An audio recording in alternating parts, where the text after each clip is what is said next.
السلام علیکم ورحمۃ اللہ وبرکاتہ۔ سورۃ النحل آیت نمبر 68 سے لے کے 70 تک کی تلاوت کر رہی ہوں۔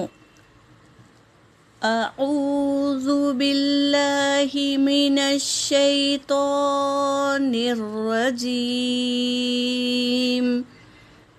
بسم اللہ الرحمن الرحیم۔ وَأَوْحَى رَبُّكَ إِلَى النَّحْلِ أَنِ اتَّخِذِي مِنَ الْجِبَالِ بُيُوتًا وَمِنَ الشَّجَرِ وَمِمَّا يَعْرِشُونَ ثُمَّ كُلِي مِن كُلِّ الثَّمَرَاتِ فَاسْلُكِي سُبُلَ رَبِّكِ ذُلُلًا يَخْرُجُ مِن بُطُونِهَا شَرَابٌ مُخْتَلِفٌ أَلْوَانُهُ فِيهِ شِفَاءٌ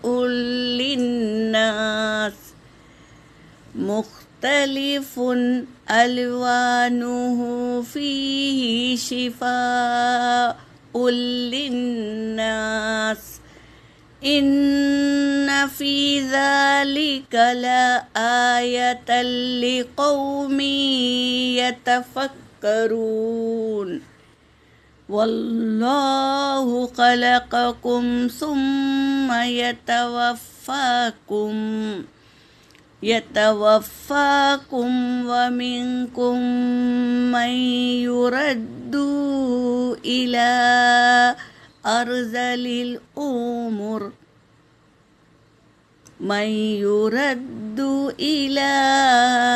أَرْذَلِ الْأُمُورِ لِكَيْ لا يعلم بعد علم شيئا إن الله عليم قدير۔ ان اللہ علیم قدیر۔ صدق اللہ العلی العظیم۔ ترجمہ کر رہی ہوں۔ وَأَوْحَى اور وحی کی جاتی ہے، رب کا آپ کے رب کی طرف سے، إِلَى النَّحْلِ شہد کی مکھی کو۔ اللہ تبارک تعالیٰ وحی کے ذریعے شہد کی مکھی کو آگاہ کر رہے ہیں۔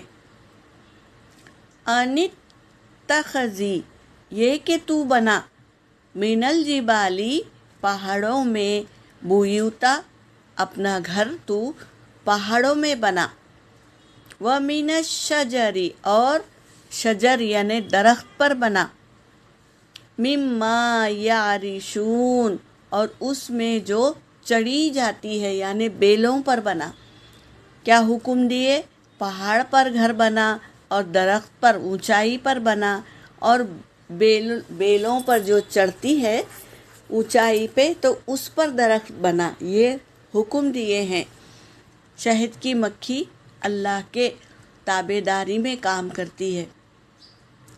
ثم کلی پھر تو کھا، من کل الثمرات ہر ایک پھل میں سے کھا، فَاسْلُكِي پس تو چلتی جا، سبولا راستہ، ربی کی تیرے رب کے راستے پر چلتی رہے، یعنی اللہ جیسا تجھے سکھایا ہے ویسی ہی چلتی رہے، ذُلُولًا ہموار، اللہ کے احکاموں کے ہموار کام کرتی رہے۔ ایک شہد کی مکھی پوری زندگی کام کرتی ہے، تب جا کے آدھا چمچ شہد نکلتا ہے، اور ہم کتنی ناقدری کرتے ہیں، شہد چمچ میں پیتے ہیں تو بھی اس کو صاف کر کے نہیں پیتے۔ ضائع کر دیتے ہیں۔ شہد کی مکھی اپنی پوری زندگی لگا دیتی ہے اس آدھا چمچ شہد میں۔ تو اللہ کے حکموں پہ چلتے رہے اور اللہ کے بتائے ہوئے راستے پر چلے ہموار ہو کر۔